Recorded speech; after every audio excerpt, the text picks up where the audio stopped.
My name's Jeff. I'm going to be a host today. Together with me, we have Raymond, our CTO, and Sherry, our CEO. This call is going to be about Bluejay, which we launched just this morning at 10 a.m. Singapore time. The purpose of this call is to also get a sense of where things are going with Bluejay and also give everyone a little preview of what's going to come next. So, yeah, let's dive in. Ray, Sherry, I guess the first thing that I wanted to ask is how are you guys feeling? We completed the first loan pool in about like 8 hours? How's the mood now within the team? Yeah, I guess good, relieved. I mean, there's been so much happening in the market macro wise, crypto as well as in the traditional markets. It always feels good despite all of the stuff going around that we're still able to, uh, in a way, exceed the expectations that we may have set for our launch goal, which is great. And I don't know, funny enough, it's an environment that we're also used to, given that the launch that we had for our stablecoin and our governance token happened right around FTX as well. So I feel like we're, been able to survive through each of these different climates and still be able to deliver a launch. Happy and relieved, I would say, would be some of the emotions I feel. Yeah, I think there's a sense of relief amongst the team. So the funny thing that we did within the team was that just 2 weeks back, I did a survey within the whole team and on how likely how long would it take for the funds to be fully filled, right? And there's actually a wide variety of responses coming from the team. Some some are really optimistic. Half of it will be filled in the first 10 minutes, right? And some are not. And that was 2 weeks prior, before any of the banks start collapsing. I wanted to do another survey, but I actually never got to it. And I suspected that probably if I did that, everyone else is probably going to do 1/10 of their initial amount, right? When we see it being played out live today, I think it's just great. And when it's fully filled, or rather when it's more than half filled, I think there's really this sense of excitement coming from the team. Nice. Did you guys get any sleep last night in anticipation of this launch? I think I've been getting very good sleep. I have a girl, so I have to sleep where she sleeps. But here's the thing, right? We have been practicing this launch thing a couple of times now, and the best scenario is that we do absolutely nothing and it just does what it needs to do. In fact, this morning when the launch happened, I don't think any of us was really clicking on any buttons or what. It's just, oh, it's 10 o'clock. People start funding and then, yep, it works. Back to normal. I think everyone quickly went back to their work right after. So, our successful launch are rather uneventful. Yeah. Yeah, just to maybe add a little bit as well. I think there was a lot of preparation that went into the launch, which makes the actual launch date like super anticlimactic in some ways, and that you expect like a lot of craziness. You don't know where you're going to land and you're scrambling everywhere. But a lot of the work actually goes into the months prior to the actual launch date. Obviously, on the engineering side, Ray and team have done so many of the different staging deployments just to make sure that things work well in multiple different stages so that if there are any like issues on the product side, like that's something that we've, sorted out much earlier than when the actual product goes live. And then on the actual like user and commercial side, we've been spending so much time actually in the market speaking to both institutions as well as retail users about their investment behavior, their sentiments, how they view crypto, things like that. So we actually had a decent sense before the launch, like where the demand would actually be and who our users would potentially look like. So it wasn't like when the day that the launch came today, we were like completely caught off guard by what was happening. Like we spent a lot of work preparing for the actual launch date once it came. Were you surprised that we were able to fill it up within 8 hours? I would say the 8 hours was a surprise. So just to maybe share a little bit about what I estimated, basically, I believe, if I'm not wrong, Ray does have the figures in front of him. I thought it was going to be filled up within the day, but I don't think I put down within the first 12 hours, which is what happens.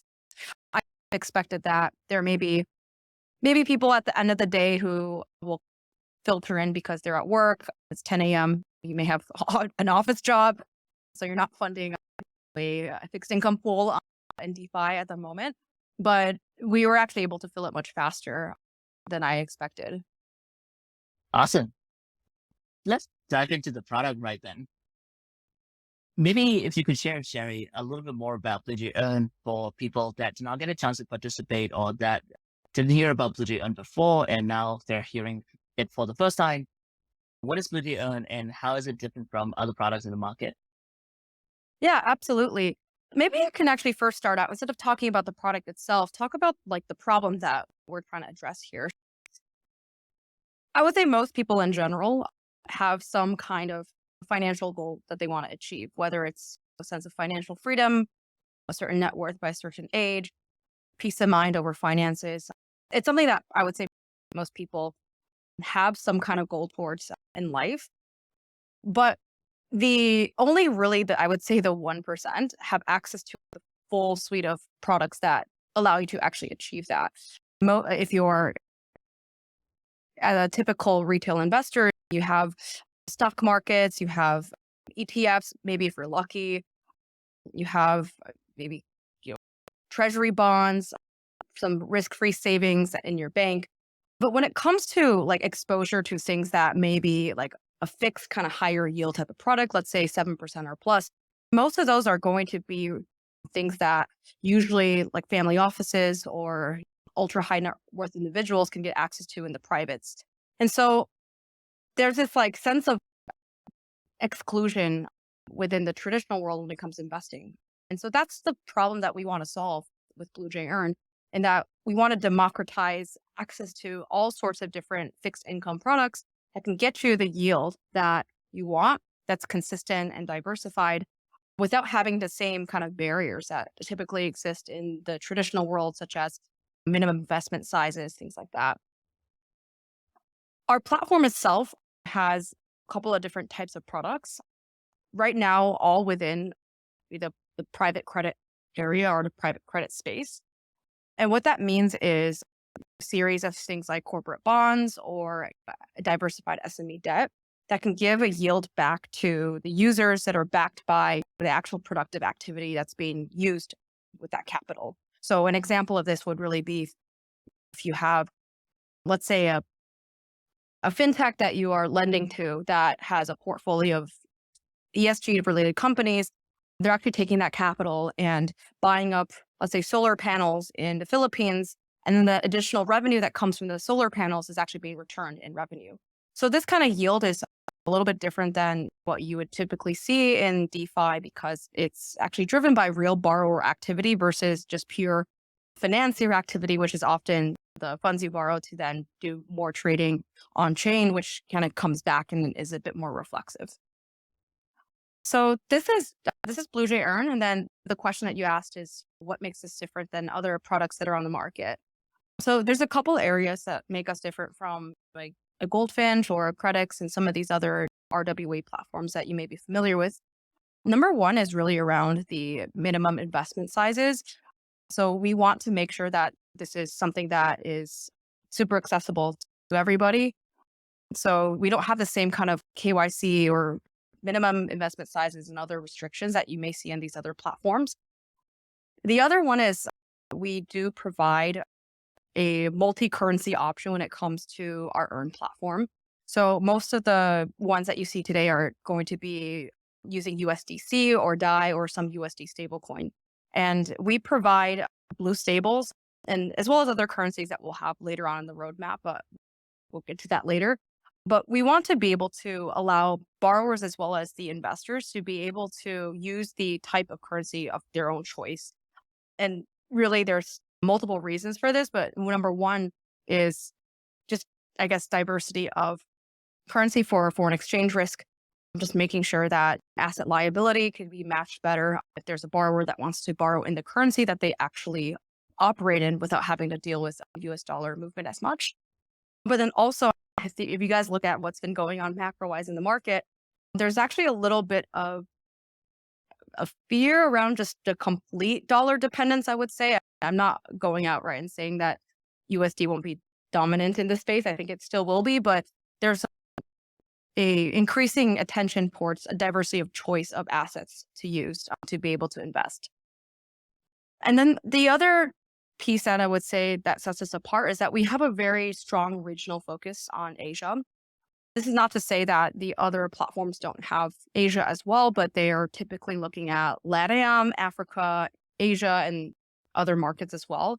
Whereas in our case, like we're really focused on getting like really interesting deal originations done. And we're based out of Singapore and as well, or many of us are based out of Singapore. So we do have the know-how as well as the existing connections to learn about the interesting opportunities that we want to bring to Bluejay Earn users over time.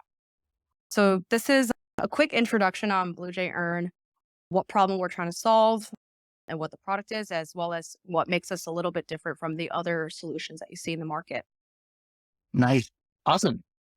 You mentioned earlier about the Asia perspective, right? That is something that Bluejay Earn is uniquely offering in the market when you compare it against other protocols and products. What makes us, or rather, why is Bluejay focusing on Asia? What is so special about Asia? Yeah, we actually had this article on Cointelegraph that went out pretty recently to talk a little bit about the Asia opportunity. But there's something super exciting about Asia when it comes to crypto adoption. And I think just to maybe encapsulate this a little bit more, but last year during Token 2049, which is a big conference in Singapore for crypto, a lot of people were saying they were at Mainnet in New York for a bit and then came to Token 2049 and was just like, are we in the same market? Are we still in the same industry? Like the vibe was just completely different. There's just so much excitement about crypto, about fintech in Asia that we didn't see maybe other parts of the world. And it's really because there is just such a huge potential from an infrastructural perspective for it to change the landscape when it comes to including more people in the formal financial ecosystem. Let me share maybe some stats here, but still to this day, around estimated of 60 to 70% of individuals and businesses are still considered underbanked in Southeast Asia. And it's been stuck at this rate for quite some time, right? And many people, even during the bull market last cycle in the Philippines, actually got their first exposure to a savings account by actually staking tokens with their MetaMask. And so when you're leapfrogging from being not financially included to now being included in this open ecosystem, this more open ecosystem within crypto, that's truly exciting as an opportunity. I think there's still so much to be done. And I would say we're starting to even get from the policy side a lot more regulatory clarity from the markets around here. But generally speaking, we're seeing like almost this like narrative or this move towards looking at what the opportunities in Asia really can be. Awesome. Ray, would you like to add anything else about Asia and why you're bullish about it? Okay, I see a thumbs up. So I'm going to assume that's a no. Since, Ray, you're on the highlights here, I'm going to ask you particularly about the type of investors that are best suited for Bluejay Earn, who would be the perfect user, and also maybe talk through some of the risks that are involved in this type of product. Yeah. So I think prior to launching this product, we have conducted really extensive user research with almost everyone, right? And we go from people who have never touched crypto before or doesn't even know things like fixed deposit before, all the way to people who are degenerating into different kind of yield farms and opportunities that are giving you much higher APY. And across the spectrum, I think as a team, we identify like the perfect user as somewhere in the middle. So what we see is that people who are already very, I wouldn't say needy, but just like neck deep within the DeFi ecosystem already, would find product like this a bit unappealing. because they were looking for something more, I wouldn't, not sure if degenerate is the right word, but it's just something more exciting and fun. Something, because what we learn is that people also seek fun, enjoyment, and this sense of camaraderie when you, I don't know, get rock together or make tons of money together, right? So there's a specific kind of crowd for that. And those are not our crowd. And yet there's also the other crowd, which are like the moms and pops, where they might be comfortable with fixed deposits, right? But anything more than that, if it gets to stocks, they get a bit uneasy. And we know for sure those are also people who are not the right audience, even if we can onboard them, because it's going to take a while for them to understand the kind of risk that they are undertaking by participating in this product. And the last thing you want them doing is thinking that there is absolutely zero risk in this project. I throw in my life savings. So where we find the perfect spot is actually people who are mid-career, someone who has a little bit of treasury, just maybe 20,000, 50,000 sitting around, looking to invest in different kind of products. And best if they have opportunities to dabble into different kind of opportunities. And by opportunity, I don't mean to say anything DeFi related. It could be like peer-to-peer lending. It could be things like, okay, I tried a fixed deposit. I could try investment link product ILP, right? I could try maybe stash away, Scythe, these kind of products. And surprisingly, these were the kind of audience that understood our product the best, right? Because they can compare it to, oh, this is like much better than what I have with this other, let's say, ETF product, right? By interest, it's much higher. It's in the right zone, or rather exposure that I like it to be, right? They were able to read through the data room, right? And that's very important, because something I noticed on our Discord is that people do ask about, hey, is there an insurance to this? Is there a backstop to this? And all the time we say, no, we don't. And you got to read the data room and understand it for yourself, right? What are the recourses available, if any, right, for every deal? And actually, we are training our users to say that you are personally liable for the investments you made as well. And typically, these are also the kind of customers that we want. And I think looking back, you would also understand why regulators, let's say MAS, SEC, would generally try to discourage people from products that are a little bit more high risk in the bracket, simply because they usually a little bit more education is required for one to understand such products. And the right audience for us is those people who are really sitting in the middle of the gap between, oh, I know what I want for myself. I know my own financial goal. I know that I shouldn't degen 100% of my savings into a single product, even though it's 7%. And then go in to this deal responsibly. Got it. I just wanted to also clarify a couple of things for those that may be listening in from other places than Singapore. Stashaway, Scythe, and DAOs that Raymond mentioned in the conversation earlier are what we consider as robo-advisories. They are basically digital platforms where anybody could create an account, and their investment engine would automatically invest in stock, ETFs, bonds, etc., in different instruments based on the risk parameters that you have set. So just wanted to clarify that. Also, I wanted to also emphasize on Raymond's point about due diligence, reading through the data room. This is something that we emphasize a lot, making sure that the lenders are presented with enough information, in fact, more than enough information when it comes to the information that they require to make their decision, so that their decisions are well informed, right?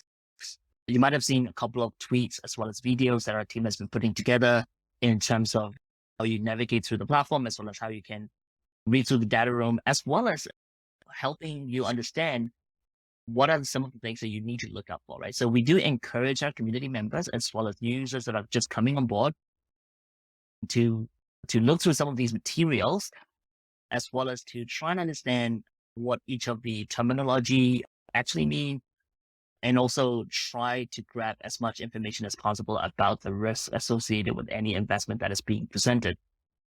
If you are not sure, don't be shy, just ask in the community. We're there pretty much all the time. Just ask in the community, reach out to us directly. We'll make sure that we can help. And also the community is always available to help you along. So at the end of the day, the community is there to make sure that we can get more people into DeFi as much as possible. So the incentives are all aligned. Now we're pretty clear on what kind of investors are best suited for Bluejay Earn, Sherry, perhaps if you could give us some examples of the types of investment opportunities that will be available through Bluejay Earn now and then in the future. For sure. As we talked about in the beginning, like what we want to be able to do is provide a fixed, consistent, market-beating yield that people can achieve 7% plus over and above what their risk-free savings or fixed deposit account would be. And in order to get to this kind of risk-reward profile, a lot of the types of opportunities will fall in the category of private debt or private credit. So our first opportunity, which we launched today for funding, is actually a corporate bond with a fintech here in Singapore that spans Southeast Asia. And basically this bond represents a diverse portfolio of different SME debt across Southeast Asia. And this could include various different verticals and different types of financing as well. So within this particular bond, there is a wide range of what they call working capital loans. Working capital loans is a bit of a catch-all category for short-term financing that any company needs. And so some of these that you may be familiar with are things like corporate vendor financing, invoice financing, PO financing, etc. So essentially, they're being secured or guaranteed by some kind of asset. In the case of corporate vendor financing, this is actually the case where, let's say, Microsoft has a couple of different vendors that are small to medium businesses. Microsoft is a large player. Most people know who they are. They're very credible. The SME vendor may not be as well known, but there's this type of financing called corporate vendor financing where basically Microsoft provides a guarantee in an event, right, that this SME defaults, right? So that's actually what we have baked into this particular first instrument that allows for high, but still relatively, I think, to say safer type of yield because there's all these safeguards put in place. And all of these are actually being diversified across many opportunities as well. So that's where we're going to start. Now, where we expand from here will include a lot of different interesting opportunities because we do recognize that everyone has slightly different risk reward parameters, right? Some people are looking for the 5 to 10% beat the risk-free rate, don't want to take on a huge amount of risk. And so those are going to look a little bit more like what we're launching with. And we'll have more of those as well because, again, diversification is absolutely key. Even if you like that kind of instrument, you should probably look at doing it across multiple types of players. We'll also look at stuff that will be more direct investments. So this means that you would be lending into a particular company itself, a particular end borrower. And this is where you can actually get the rates that are higher than your single digits. You're getting into the double digits. Again, it's going to be a little bit riskier than what you have for the diversified corporate bonds. But you have that kind of calculus going on in your head when you decide to take on that greater risk of an individual borrower to get that greater kind of reward. Also interesting in our pipeline are different kind of fintechs as well. We'll have a few like official announcements that will be coming up in the next few weeks, but we actually are even working with a corporate card fintech that has a series of crypto companies within their portfolio that they basically have corporate cards to or create lines of credit for as well. And some of these companies will be the ones that I would say the group here would probably recognize. So it's an interesting opportunity to be able to get yield, lending to your favorite crypto company as well. We'll have more to announce on some of this. I don't want to reveal too much on this just yet, but we have a lot of interest from the borrower side. I think ever since we've been out in the market speaking to borrowers, there's been no shortage of organic introductions come through. So that really does show a need that we've seen in Asia, of course, elsewhere as well. But there is this need for greater access to debt capital, a way more efficient process for getting it, which DeFi provides. And many have found Bluejay Earn to be a solution that they want to try out for that. Great.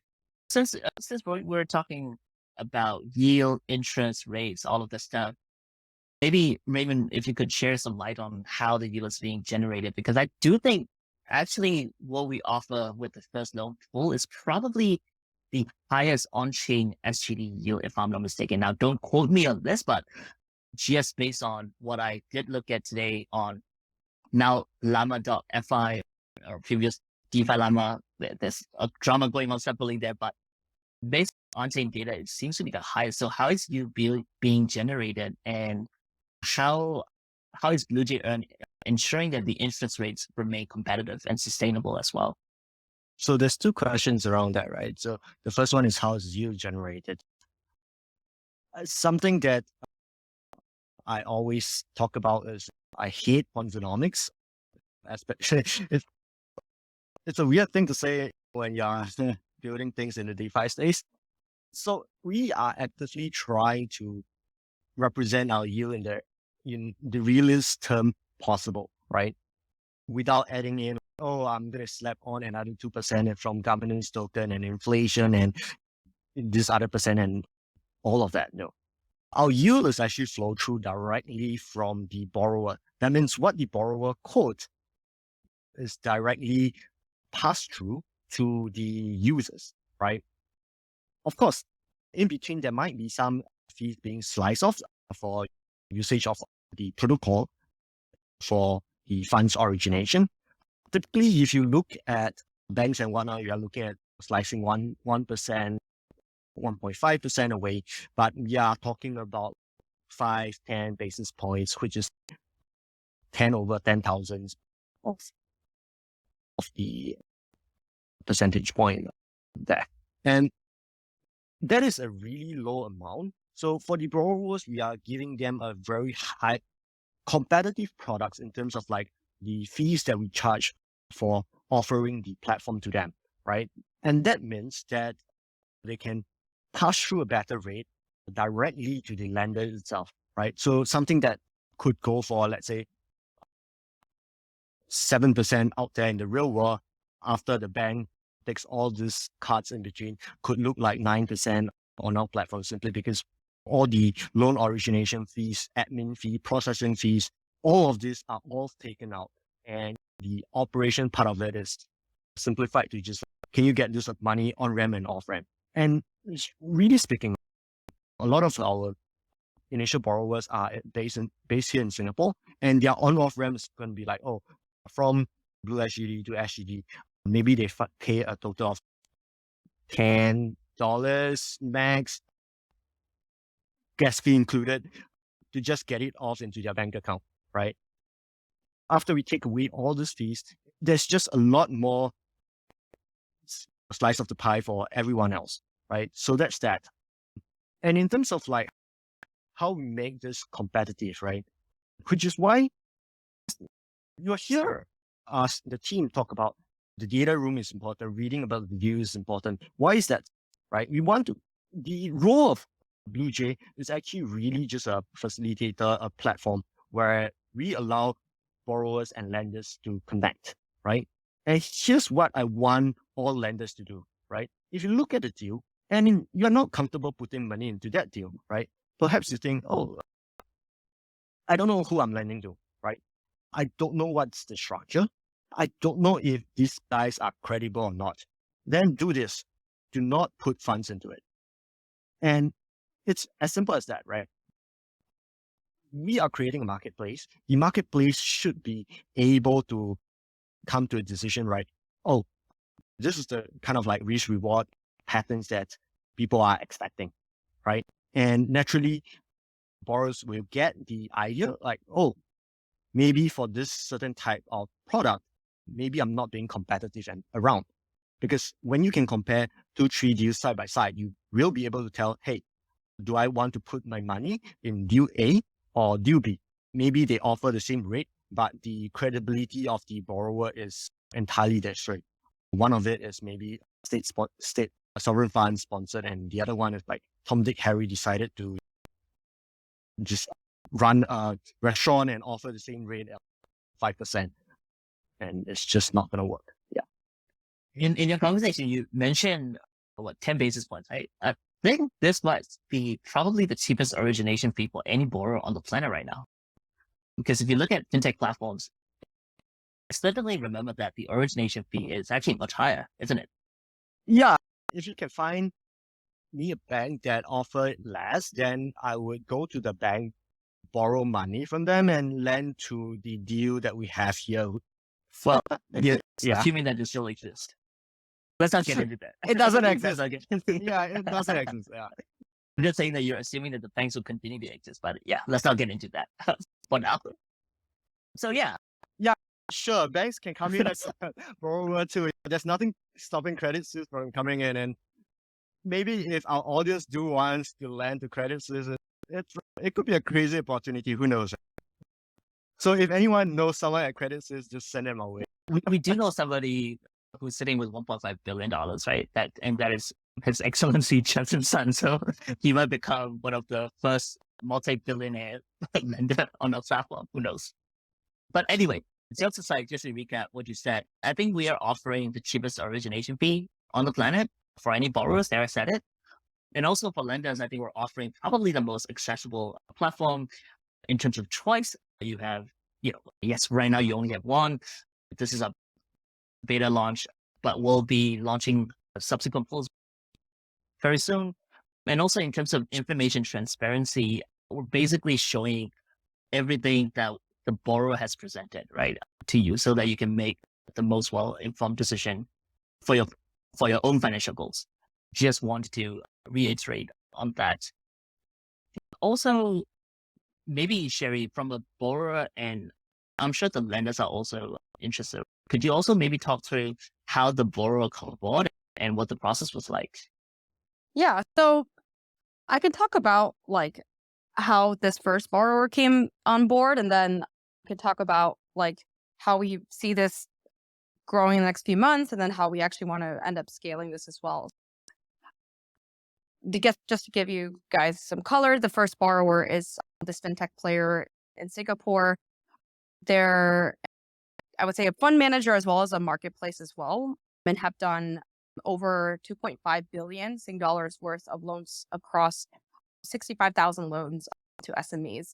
And we decided as Bluejay to bring them on board in a more, I would say, white glove way, because we wanted to have a high quality opportunity to start earn off on a good foot. And we actually engaged with them through existing people that we knew in our community and network, and got introduced to them to then bring on to Earn as our very first beta pool. Over the next couple of months, there'll be a few of these as well, where we actually, as the business development team, go out and source some of these high quality borrowers to bring on in a much more facilitated way, knowing that there's a marketplace that we have to build as the marketplace player in the beginning to get things started for lenders as well as borrowers. But as we scale, we want to have a process that's a lot easier for any borrower that we may not necessarily have an outbound relationship with to come on board and actually even present opportunities that we may have not even thought about before. And as long as there's a pool of users or investors with BlueSGD that are interested in the opportunity, there's no reason why not to have that be able to be surfaced on Bluejay Earn. And so as we grow, there'll be a mix of opportunities that our team will research, meet, look to bring on board, because we think that they'll be great for our Earn ecosystem. And it will also have ways for borrowers to be able to onboard themselves if they find utility in raising capital through our platform and wanting to be connected to the users who are lending through Bluejay Earn. Awesome. I'm just going to throw a more explicit call to action for all of you listeners. If you know of any borrower who can be a direct business or a fund manager or a fintech, please do let us know, link us up. There's also a button on app.bluejay.finance/earn where prospective borrowers can click to register themselves. Or if you do want us to provide some sort of like concierge service with the borrower, you can directly reach out to Sherry or myself, Jeff, and we'll take it from there. And we would truly be indebted to you. So just a CTA out there for you guys. I guess to sum up the conversation, I know we're almost hitting 45 minutes. Perhaps, Ray, if you could share some of the plans for the protocol, say in the next 6 to 12 months, how do you see the protocol evolving over time? What are some of the new and exciting features that you're thinking to add into the protocol? Yeah, for sure. I think there's 3 to 4 different areas that we want to grow in. I'll just list them and go into details for each of them, right? Number 1 is ops expansion to expand on the operation capabilities of the team, right? Number 2, to actually go after the decentralized marketplace that we truly want to be. Number 3, in fact, this should be number 1, right? The user experience. I'll go into each of those in details in a bit. And number 4 are growing in the DeFi stack. So on my first point on ops expansion, right? It's really about the size and the types of deal that we can bring on board, right? It's one thing to say I bring a high quality deal that has 100 grand allocation. It's another thing to say that I bring on such quality of deals, but has the capacity to take in $100 million, right? Because a lot of startups, or rather fintechs or banks, start off their loan book with really good quality loans. And then as they grow, they become a bit more sloppy. They grow too fast, and then compliance just falls apart, so on and so forth. So we want to be very deliberate in diversifying our opportunity and not just like over concentrating on one single loan originator, but also like a diversified portfolio of them. And it could go into really high quality individual borrowers. And when you think about individual borrowers, it sometimes scares people, right? But actually there's nothing scary about that, because they can have very good quality individual borrowers as well, right? They have been doing like corporate bonds out there in the market for ages, right? So one thing is, can we bring on good quality deals that are suitable for the risk appetite of our users? That's one. Number 2, can we expand on the operation needs of the company itself? Can I get more people to approach different borrowers and bring on only the best one? And surprisingly, right, sometimes we do have to beg for people to come borrow on this platform, because some of the really high quality ones, they'll be like, oh, I can get a deal with my bank at this amount of time, and why do I want you? And so you have to tell them that, hey, we have very low loan origination fee, we help you streamline your ops, we help you this and that, right? And it's a slow process, building the relationship and the trust, getting in to get the really good deals as well. Because if you want crappy deals, that's really easy, because who don't want free money, right?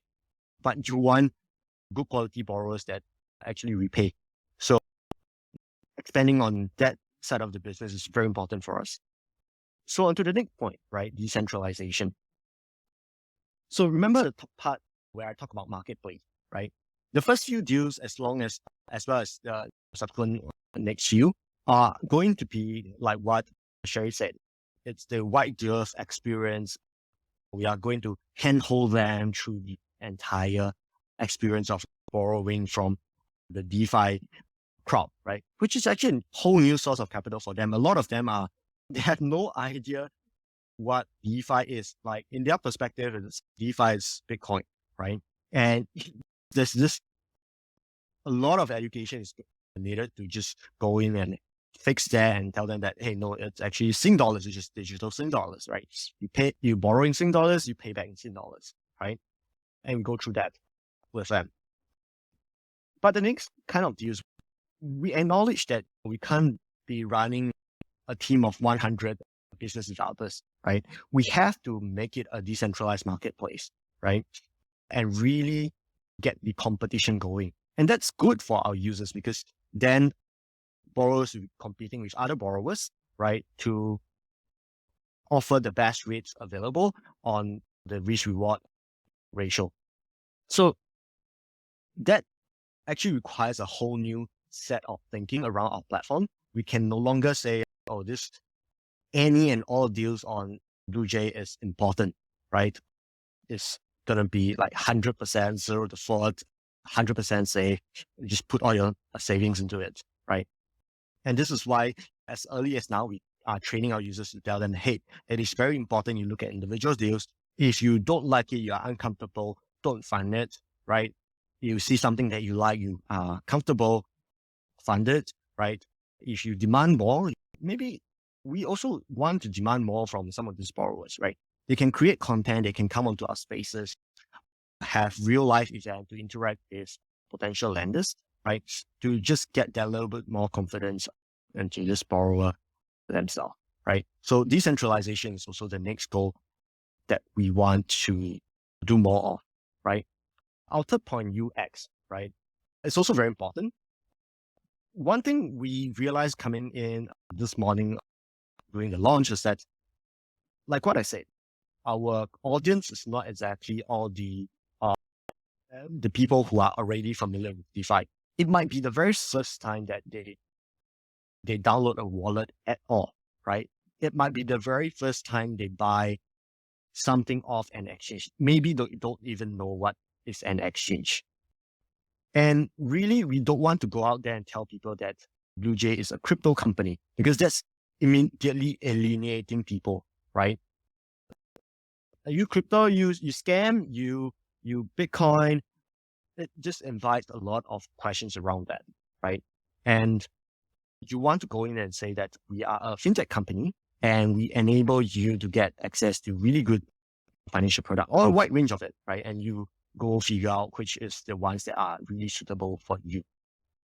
And crypto is just one of the way that we get people access to this, right? Because for some people, not necessarily Singaporeans, of course, we are a very privileged bunch when it comes to financial access, but just people around Southeast Asia, this might be the only way they get access to any financial products at all. If you are Singaporean, you'll see, oh, there's this insurance agent selling me ILP. There's this new stocks platform that is giving me incentives. And all of these are unavailable in the rest of Southeast Asia. Some people living in other countries around Southeast Asia will be like, hey, I do want to buy an investment linked product, right? But I don't have access to that, right? So crypto, for many, it's the only way they get access to products. And necessarily, we are giving really good products out there from fintech of like reputable, that are really reputable in Singapore. User experience is more important for us. We are going through an internal exercise to reimagine this flow for someone who does not have the DeFi lens already on. Coming in from, fixed deposit is something that I might be familiar with. Robo-advisor is something that I might be familiar with.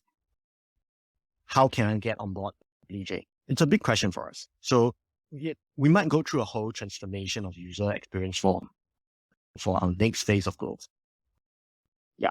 And lastly, I talk about DeFi, right?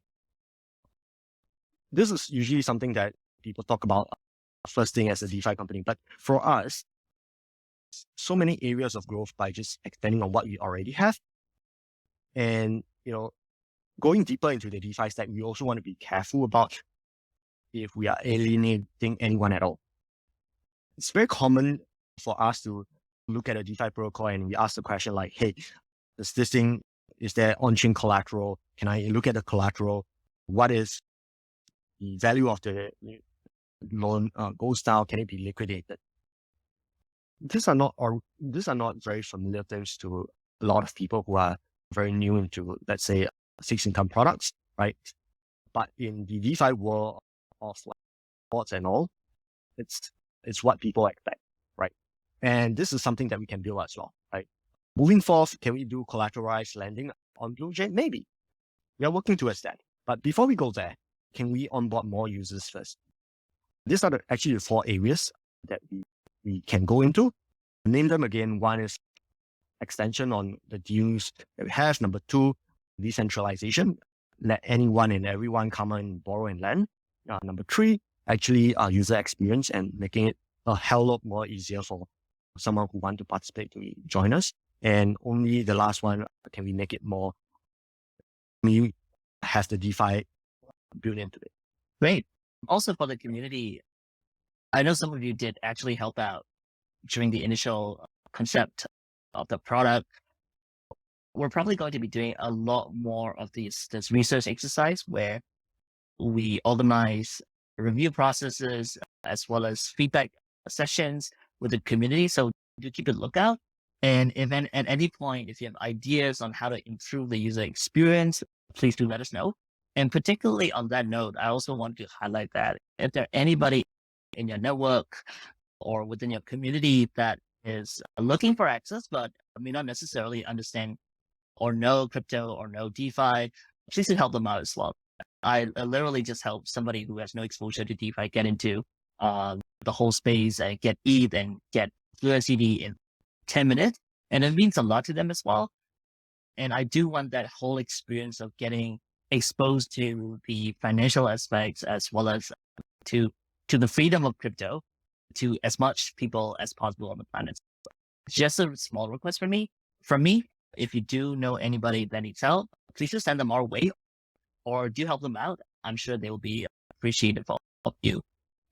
I think we're a bit over time now, so I'm just gonna open up to the floor for questions and answers. So if anyone has any questions, do just request to speak. I'll bring you on.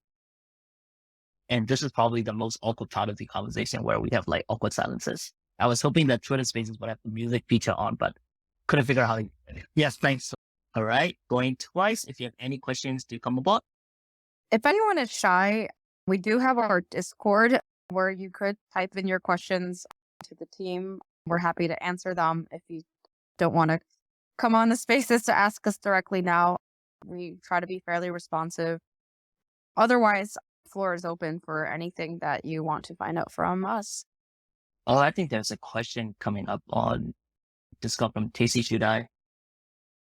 And he's asking, with the launch now, now that we've launched, what's next for Blue token holders and what's next in Blue? Yeah, I can take this one as well. Really, we see Earn as a part of this holistic ecosystem that we're building, which ties together the Blue stables that we have that are pegged to different locally denominated stable coins in Asia. Our Earn product, which takes these stables and then ties them to yield generating opportunities that are attractive, sustainable, and backed by real world assets. And of course, we have our Blue governance token, which then is overarching the entire ecosystem. One of the questions that comes up is, how does Blue itself, BLU, not Blue SGD or other Blue stables, play into Earn as a product? So as of now, we mostly have these as separated mechanisms, but in the future, we do have some discussion to potentially find a way to get these to be a bit more intertwined. So some of the thoughts could be around, if you are staking or using Blue token, that there's certain things that you can access on the Earn platform as well. So these are not set in stone at the moment. We can have some discussions with the community in the future to get, and perhaps there's some governance to discuss these.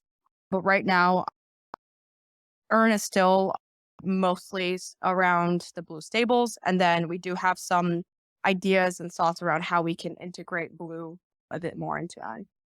Yeah, maybe I'll get more into details regarding this, right?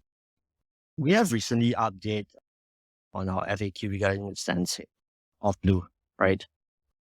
It's very similar to um, illiquid stocks are very early days of startups, right? It's by itself, it means nothing, right? You're not going to receive any form of payment, dividends, buyback, so on and so forth, right? Why do people get in early in companies? Because they believe that in later stage where you might have a good exit, or maybe there might be good dividends, or God knows what, right? And it takes a while for companies to actually figure the market and actually latch onto something that actually makes sense. On by itself, it's a great extension to the ecosystem because it extends way beyond what stable our blue stables could even be, right? Because how it works is that right now, I'm not going to every time call people to go to the docs, right? But here's the thing. We are going to extract fees from each of these pools that's going to be available one way or another. On the pools that are denominated in blue stables, right?